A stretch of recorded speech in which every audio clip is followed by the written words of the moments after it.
โอ้ยยืดดีไม่ให้โอ้ยก็เจ็บอะไรอย่าไปชื่อเรากินได้ว่าไม่ได้ชื่อแล้วกินทานเลยนี่อย่าให้ไปฮอดมองกินทานเด้อนี่จะเมื่อเอากระชานอยู่พ่นเอาน้ำสเตลก็ได้นี่แล้วรถอยู่พ่นเลยเอาโยชีรถีบไปโดยรถปาดเป็นจังหวะปาดจังซีนี่แหละเนาะคงไม่ห้างไม่ใหม่นี่ตอนนั้นแกงถุงยางยังอยู่แกงถุงยางยังใช่บ่มีหมาบ่อยู่แพงมักใจไปตั้งแล้วโหหมกละหวกแซ่บอยู่ได้หมกละหวกจะไปตอกเนาะหอม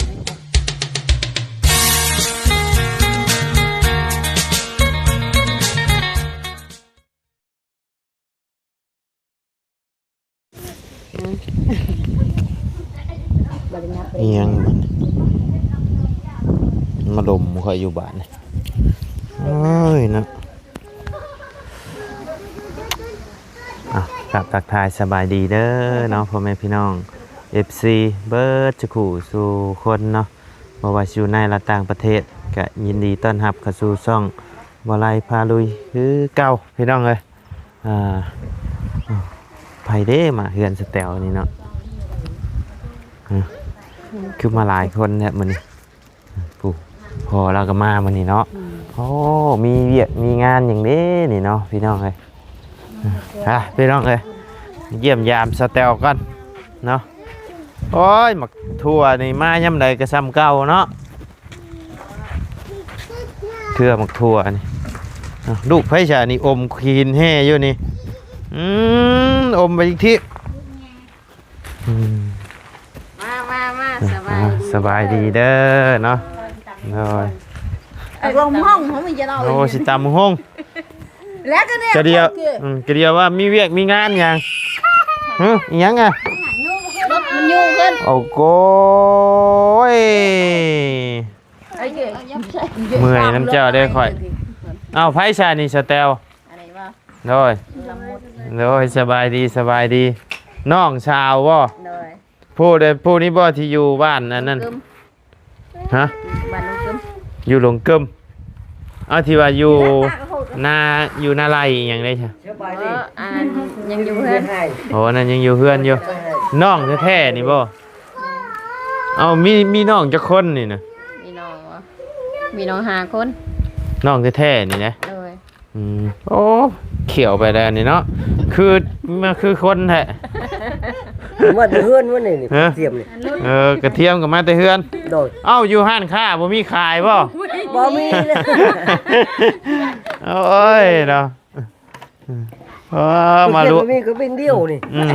มารวมตัวโดยสบายดีบ่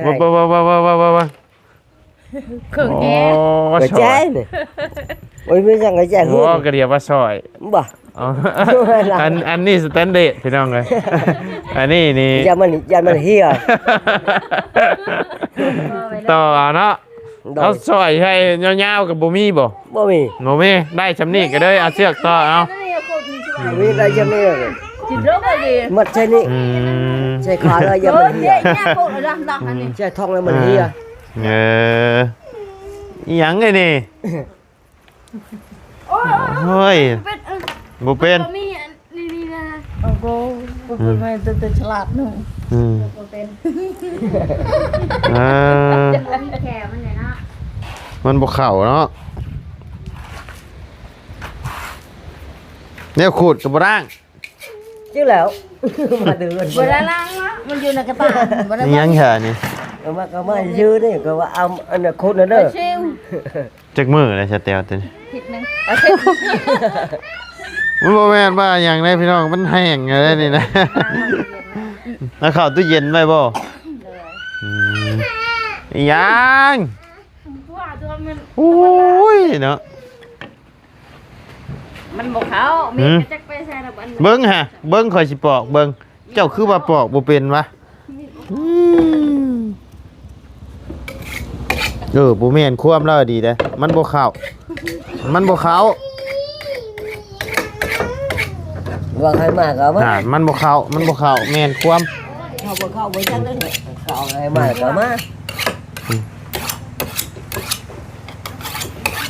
เฉพาะเราจังมาบ่เป็นมีงานยังมื้อนี้คือได้มากินข้าวอยู่พี่ บ่มีงาน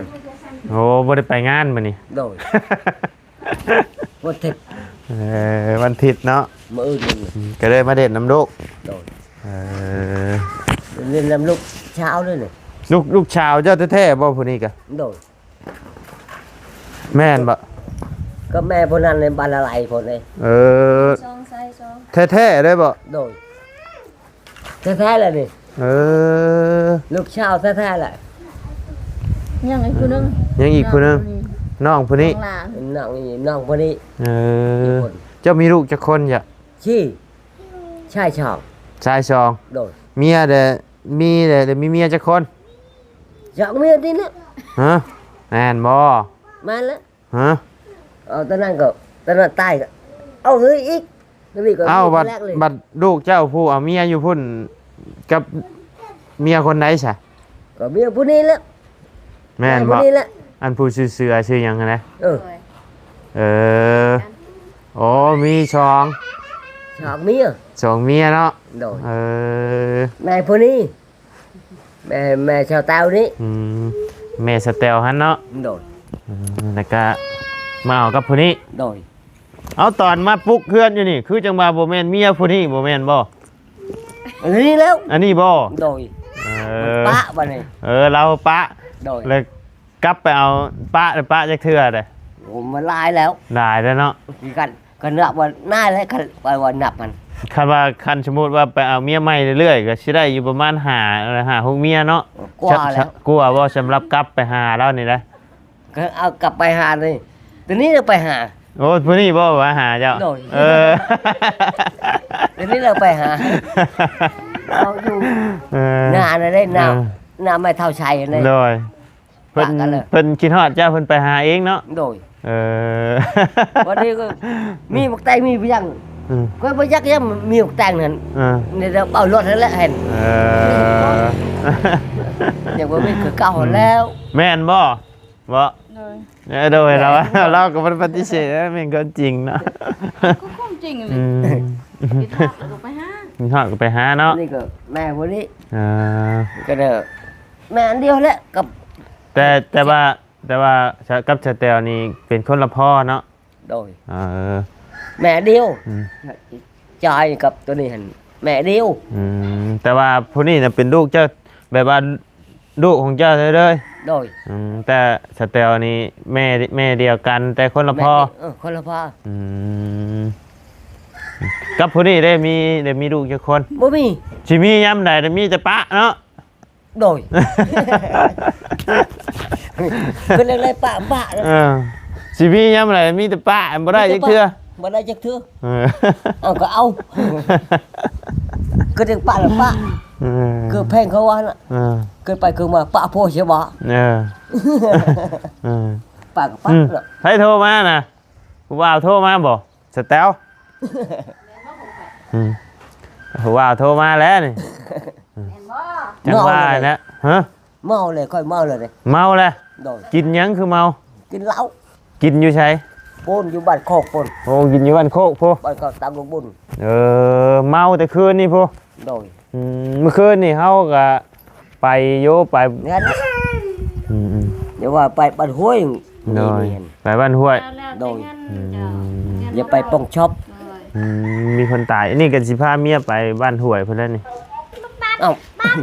อันนี้ก็จะไปอยู่บ่มีเงินน่ะ บ่มีเงิน โดย อืม เงินมีเงินชิบเฉาใครนะ ใช้เงินไปเฮ็ดเวียกได้ใช่ เงินวีก็มันมันแล้วชื่อข้าวฉาดเจ้าข้าวเปลือก ชื่อข้าวเปลือก โดย ชื่อข้าวเปลือกไว้ โดย คือไปชื่อข้าวสารเด้อโอ้ยยันกินบ่ทัน บ่ทันกัน ไปหาสัญญาณกันเด้อ โดย ฝากแม่ซื้อเครื่องให้ อ๋อฝากแม่เพิ่นซื้อเครื่องให้เออ ชื่อก็ข้าวเปลือกไม่เท่าเนาะ ข้าวเปลือกไม่เท่า จักพยังจูปูจู ไม่เท่ากินใช่ไหมชื่อข้าวเปลือก เช็คแล้ว ไม่เท่ามากินน้ำลูกเคยคือเก่าไป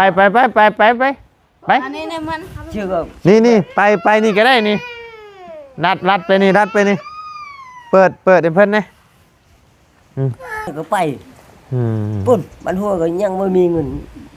อันนี้ก็ไกลแล้วเนี่ยไกลจะไปแล้วนี่เนาะ ใกล้สิไปใช้ ไปพี่ประชาพุ่นแล้ว ไปพีประชาไปยังพีประชา ไก่ละทีไก่ ไปจูด ไก่ที่ ไปจูด มัน จูดไผ มันสิเข้าบ่ายโมงเลยเด้ เมียบางอย่างหันบ้านหัวหัน อ๋อ ว่าจะไปพีประชาจะไปจูดเนาะเคย พี่ประชาดีกว่า เข้าใจยังนะ เจ้ามาสิไปพีประชา เราไปประชาเราไปน้ำพี่เนี่ย ไปน้ำโมงแล้วเราไปจุดพี่ หาก็11:00นเนี่ย เดี๋ยวนี้ บ่ายโมงพุ่นน่ะว่าเพิ่นลง บ่ายโมง 3 โมง บ่ายโมงบ่ายสองพุ่นน่ะว่า ไม่แหละ บ่ายสองเนาะ บ่ายโมง วันฮอดชามหนึ่งฮอดแต่2 โมง แล้วก็มีเงินก็มีก็ชันอยู่เฮือนบ่ เอาเข้าไปขาย ใครกินพยักอีกบ่นี่ นี่น่ะเนาะคือมันก็บ่ได้ใช้เนาะ เอาเข้าไปขายเลยไอ้กินพยัก เฮากับบ่มีเฮากะเบิ่งเฮาสิเอาให้ นี่โอ้ย เบิ่งเฮาสิเอาให้เด้อ10,000พอบ่10,000พอบ่ ยิงตามดอกเลยยิงตาม ใส่เท่าไหร่ซะ 10,000 อ้าว10,000เนี่ยเอาไปใส่เจ้าสิไปพุ่นแต่บ่ โดย กินข้าวพุ่นแล้วเนาะ บ่ ทาน กินข้าวกินหยังแล้วพุ่นบ่บ่กินข้าวกินหยังแล้วพุ่นบ่สิไป โอ้ยยังบ่ทันเลยนี่ ยังบ่ทัน ทานอยู่ ทัน5:41โมงนี่ ทาน เอ้า แต่ก็ยังคิดยังบ่ได้ไปเทื่อ โดย อยู่ดีไม่ให้ โดย ก็เจ็บอะไร อย่าเอาไปชื่อเหล้ากินได้ มันไปฮอด บ่บ่ได้ชื่อแล้ว กินทานเด้อ กินทานเลยนี่ อย่าให้ไปฮอดหมองกินทานเด้อ นี่จะมื้อเอากระชานอยู่พุ่น เอาน้ำสเตลก็ได้นี่ ประจำ แล้วรถอยู่พุ่นนี่ ปันจะ เอาโยขี่รถถีบไป โดย เออ รถเทพอันนั้นเนี่ยลุกเลยแหละ โอ้รถถีบสเตลเอาให้บ่ โดย เออ ใช่แต่ให้ขี่ ของเจ้าได้ค่ะของเจ้าได้ค่ะ มันขี่บ่ได้ ขี่บ่ได้เลย มันบีกลางมันเลย บี เอากลางมันเลย มันบ่มี บ่มี โดย ไปชื่อใช่กับบ่มีบ่ อยู่ตรงเห็นมีนะอยู่เวียดหัน คือไปชื่อมันใช่ บ่ได้ไปนี่ อืม อย่างมื้อไหนมื้อนึงก็สิย่างไป ข้างนอก กันไป นี่ชื่อว่าจังได น้ำมุน น้ำมนต์ ละมุด น้ำมด เด้อ อายุจักปีล่ะ 16มีครอบมีครัวหรือบ่ มี ฮะ มี เจ้า ไปเยอะแล้วจะนั่งน่ะ เจ้ามีผัวแล้วบ่ เด้อ ใช่จะผัวเลย บ่ได้มา บ่ได้มาปะนะ เด้อ เอ้า เราจะไหลเนาะ ปะแต่มาอยู่นี่บ่มาแต่มาอยู่น้ำเอื้อยบัดนี้อืม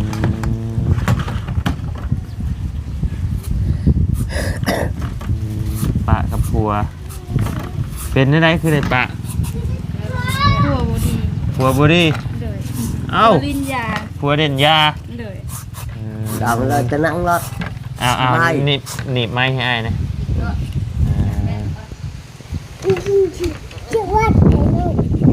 แ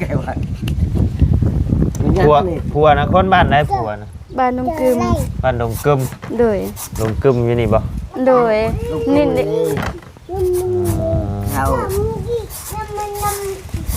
ละลายนี่แหละคนแต่ละลายมีนอกทางแหวน โดยเห็นอยู่เห็นป้ายอยู่บ้านดงกึมมีลูกแล้วบ่ยั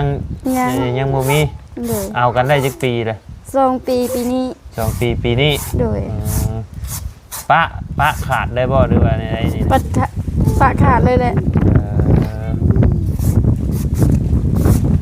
โอ้มาหน่อยงามใช่ปะสามารถจะใช้นี่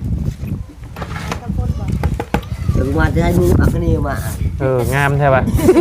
เนาะ นี่ปากนี่มาจะมาจะใช้ เอ้ยอาบน้ำอยู่บ่นี่ อาบแล้วหนาวเนาะ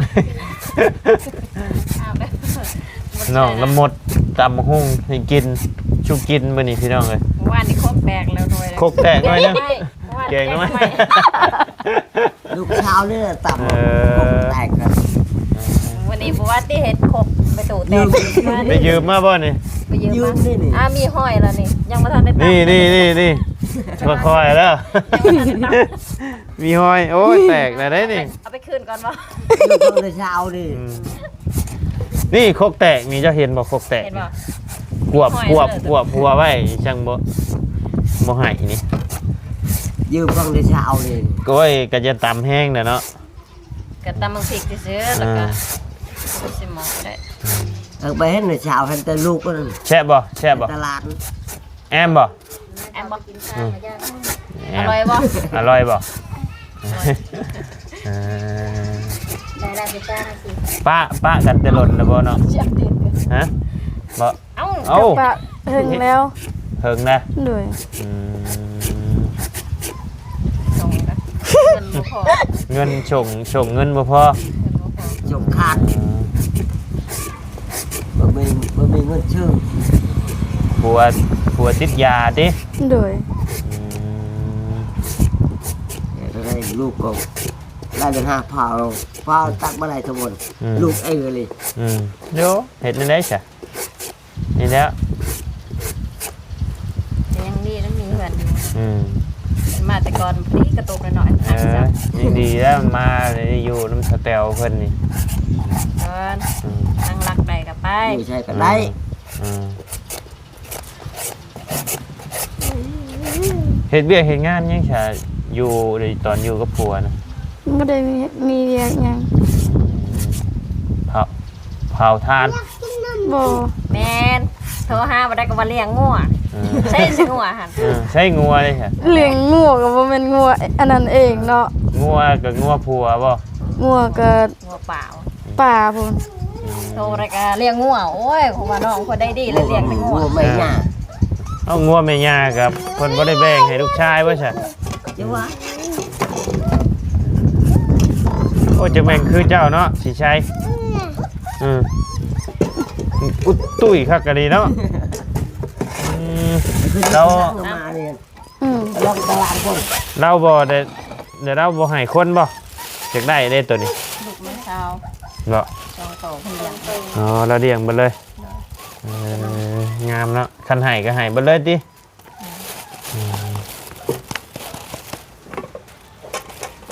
ตุ้ยงามบ่ดิเราเลี้ยงมาตุ้ยคักเลย โป๊ะ อืม สื่อคน ป้านี่แบบว่าไพ่ได้ไพ่เป็นคนเชียร์ให้ปะเนี่ย ป่าไปประมาณ ป้าไพ่ป้ามันป้า ด้วย ไป ไป ไพ่ แล้วมัน ไป แล้ว ไป ไพ่แล้วมัน ด้วย จะไปจะกันจะไปแล้วมันเชื่ออันนี้ก็ไม่ได้หายเชื่อคนนี้ นี่ทางนี้ที่มาทางนี้ โอ้ยเนาะ กินน้ำแม่มันนี่ ก็เอาไปเอามันคือพอ ให้มันกินนมก่อน ปัวปะ ป้ากันนี่เจ้าบ่ได้ฮู้ว่าจะเป็นป้ากัน เอาไปเอามัน เอาก็เอาไปเอา ใช่เอาไปเอามันพอเลยมาจักเลยลูก แต่ทั้งอันติดต่อมาหาสเตลได้ได้จากจังมาอยู่นี่หรือว่าตั้งใจ บ่ได้ติดต่อมาเลย มา เอง ตั้งใจมานี่เลย พอแล้วผมค่อยให้ลด โอ้ใส่ได้แซ่บได้ได้นี่โอ้ใส่อีกใส่อีก พอแล้วก็พอ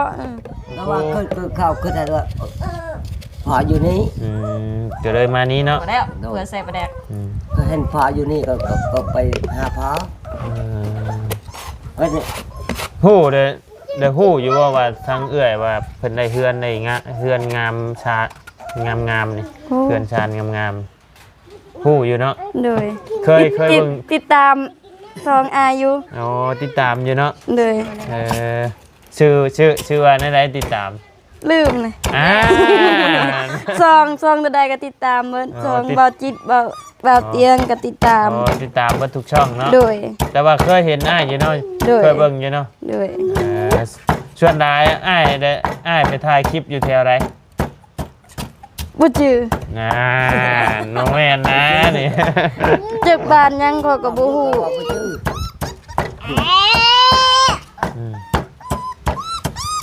ให้มันกินนมแม่มันอยากกินนมฮะ มันแอะนี่มันเม้น เงี้ยขี่ใช่แล้วฮะ เอาไป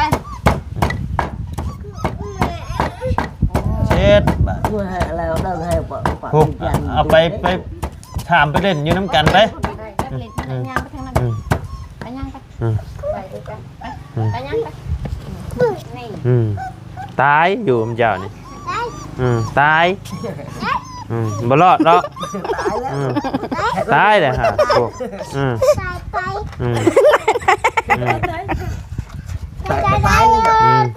เบิ่งฮะคืองามแท้นี่เบิ่ง อากีกบ ตายก็ไม่เคยตาย ตุ้ยคักก็ดีเอาไปชงเพิ่นเด้อไปชงเจ้าของเพิ่นเด้อเจ้าของเพิ่นมาเอาเลยไปเอาไปชงเด้อมาเพิ่นตายเพิ่นจับเข้าคุกเด้จัก บ่ เพิ่น มีมักเล่นเนาะ ผมมีแล้วนี่หมากเหี่ยวนี่ สมฮะ ผสมกันนี่แล้วสมมังนาเหมือน เต็มเข้ามาแล้วดี มัง นี่ นาตีแล้ เต็ม ว ครึ่ง ไม่ นึ ได้ ง คนตีไปก็แต่คนตกลิ้นมังนาแต่คือเพื่อนหนูยัน ได้อยู่ ทุบกัน เจลามีกระเป๋าใช่ไหม ไม่ได้มีดกระจักไปใส่อันหนึ่งมีเงินก่อนจังไปซื้อยังบ่ยัง เอ้า เปิดปาดอีกก้อนน่ะ บีบจังสี่ละ ย่อยลงเฉยๆเลยเนาะ ลองเลยแขนกันงามๆเลยสิแล้วได้ความอร่อยลองเลยเคยเห็นตอนนั้นก็ได้นะ แต่ละ ก็ยาวว่าตับ บ่ยาว ไม่ให้วันนึงถ้ากินชื่อแช่ไปจักกิน เนาะ โดย วันนี้มันสีเข้มๆนะ โยแล้วบ่ได้บอลนี่แล้วมันย่อยมาได้พี่ก็เข้มมาได้ พอแล้ว โอ้ในลงครับเต็มอยู่ แช่ไปจักกินเลย เอาไหนออก อันไหนออกก่อน สีหมอป่ะเป็นพวกไม่ตูสแตก ได้อยู่ดอกยั่วเชื่อ ไหนป่ะ ได้ ได้หรอกเอาใส่ใน แต่ว่าเจียวแล้วได้หน่อยเดียวนี่มันสิบ่นัวได้นี่ใส่อีกเป็นนัวน่ะมันสินัว ตัวแม่งลนนี่ ผมยิ่งร้อน เราไม่ยากมันน่าผมน่ะ ตำผิดป่ะ ตามไปบ่จ้ะบ่เผ็ดบ่ แล้ว สำหรับคอยมันบ่เผ็ดอยู่แล้วแกนแม่คุณ พอนี่จะตัดนี่ยังไม่ผู้ตัดเลย ตัดป่ะไปป่ะ ใช่ ตัดป่ะ ตัดผม ตั ได้ ด เล เด้อย ฮะแหละ โดดได้ได้ โลนนะ แล้วก็ให้แล้ว เอาก็ มันยุ่งก่อนมันยากเลยวิ่งจน ผมบ่ได้ชะไปจัก โอ้ได้ชะแล้วหรอ ห่านจุงเตอเอ้ยแบตเตอรี่เจ้าได้สิตายฮะ ไปเสียบอีกก่อน ก็ได้ชะแล้วเนาะก็เป็นปู ชะแล้วบ่ เอาวิ่งมันหักเลยวิ่ง วีจนฮัก โดดโอ้ยเจ็บเลยวิ่งเจ็บเอาเลย โอ้ยบ่เป็นได้อเว้ย เอาสิจับให้ บ่เป็น บ่เคย เอาอันถุงยางชวมใช้มือแหละเช้าด้วย เบ็ดก่อนยังบ่ไปซากแล้ว ยังรอดอยู่ แล้วเป็นไงตรงยังมีตาđó chị kia เรามา chụp lên เราตรง บ่ตูนอยู่พลาน นั่นแหละเฮ็ดจังได๋ แต่นั้นเนี่ยตัดอะไร เอานะเสร็จแล้วถุงยางชวมใช้มือฮะคนรถ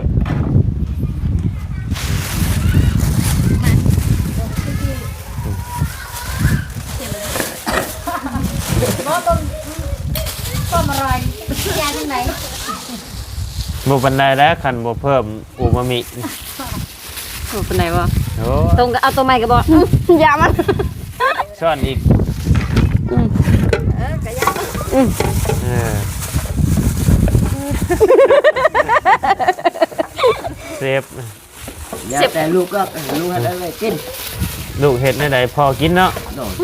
ใครเยอะ มันนี่พอนี่ กินได้มันติด ได้หมด มาตอนนี้เอ้า แช่บ่แช่บ่แช่กิน ลองมา ชิมดู เพราะว่าขาดเป็นนัวเขา ยัง ก็เบิ่งคักแล้วมาให้เขาใส่ให้มั้ย โอ้ย ชิมไหม ใส่อีกรสบวงหนึง ข้าวแท้ เออ ถึงหล่น โอ้ยบริเกียวเสียเดียวเลย เกี่ยวว่า บริเกียว เอาเกลือใส่บ่ เกลือนี่พอแล้วเกลือ พอแล้วเกลือหั่นใส่นี่เค็มเลย แต่ก็สิ ไป ขาด ขันใส่เกลือมันไปทางนาตาเวดูแลว แต่ก็สิขาดชมเนาะ เออ เช็คเคยเห็นบางนาวอยู่ เป็นอะไร เบิ่งข่อยสิปาดให้ไหมนี่เคียง บ่เข้า โอ้ยมีตัวเขา มีดรุ่นไหนก็รุ่นเรียรุ่นเรียเนาะกันนี่เนาะ ขาดเป็นจังบ่ปาก จังซี่นี่แหละ เนาะของไม่ห้างไม่ใหม่นี่นี่อืม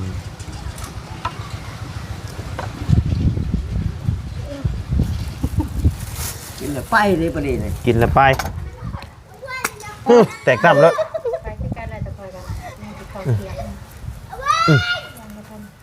กินน้ำกันนี่นะเอาเต็ม เก็บมาแล้วแม่ผักไง เก็บแล้ว มะเขือฮะ เก็บแล้วอยู่ ถ้ามันจะบ่ทันแล้วเข้าไปป่องยังบ่ทัน มาทันกับไปโป่งน้ำดัง งง เป่าน้ำลังได้คือกันกินทานน้ำลังก็ได้ ก็บ่คักจำเพิ่นอยู่ในเรือนเนาะ โน่นแม่แหละ เอาได้แล้ว คนไปมันฉีดถุงยางฉีขาดไม่ยังหรอก มันอยากเข้ามาเนาะ อยากมาหาชีชัยบ่ มันกินหอม กินปลาแหลกอะไรได้กินปลาแหลกมาเลยเพียงนะเสด็จพักคิมิกเออ ของใช้กระโตกเราได้ ใช้กระโตกแล้ว ๆถ้วย ใช้กระโตกรถมันสังคัญ เออน่ะ มันกว้าง มันกว้าง น้ำตาลบ่ได้ใส่ เออเนาะน้ำตาลบ่มีว่ะ บ่มีขาดน้ำตาลนี่แหละ3 เดือนแล้วบ่ได้กิน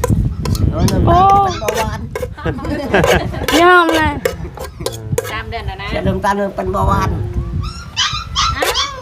เอาเนาะ บ่มีนมให้กินนะ น้ำตาลเป็นเบาหวาน อ้วนคักก็ดีเนาะโอ้หักมาหางกิดอีก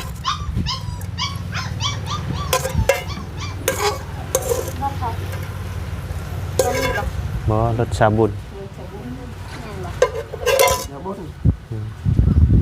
ดีโว กินน้ำตาลเป็นเบาหวาน แม่น สมุนน้ำตาลบ่ได้ห้าบ่ ไปขกเอาไปขกอันบ่ไปแยกสมบัติไว้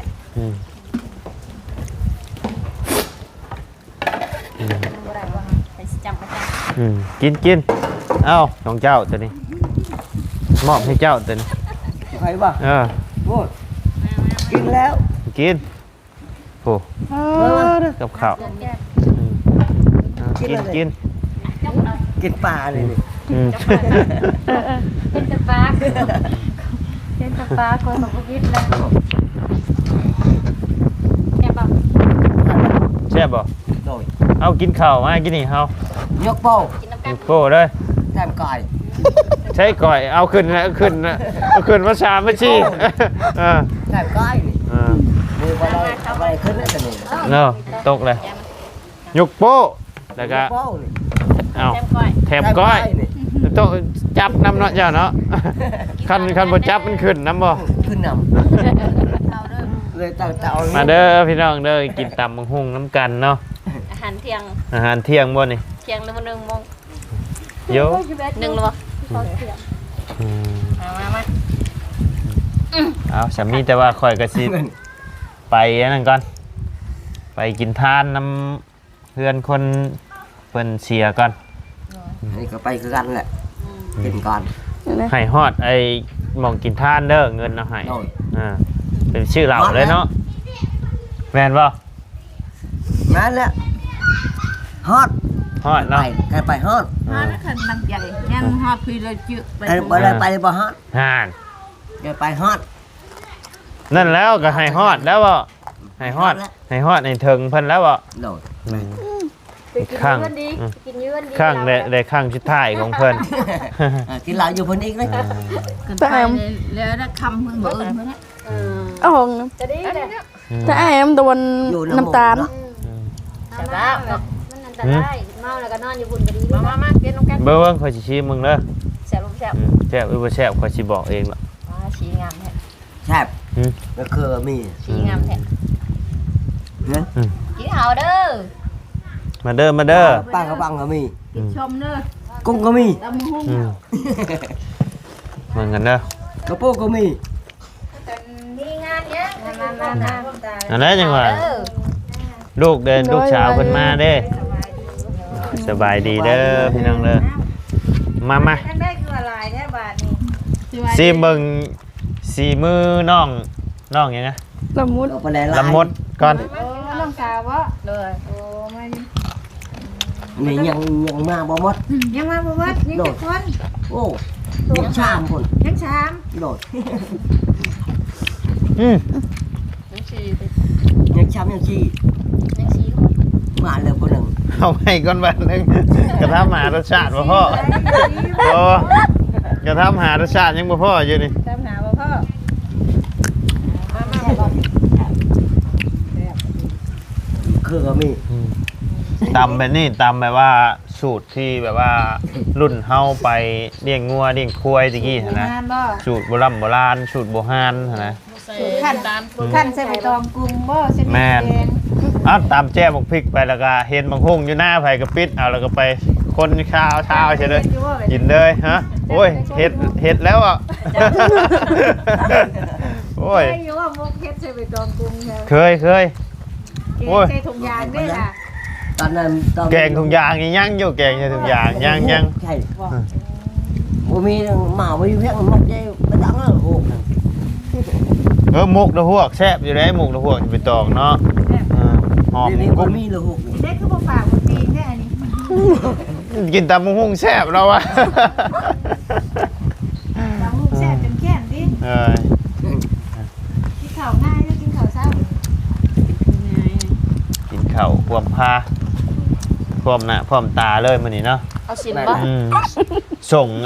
เงินบ่พอเพิ่นได้ให้มาซำนี้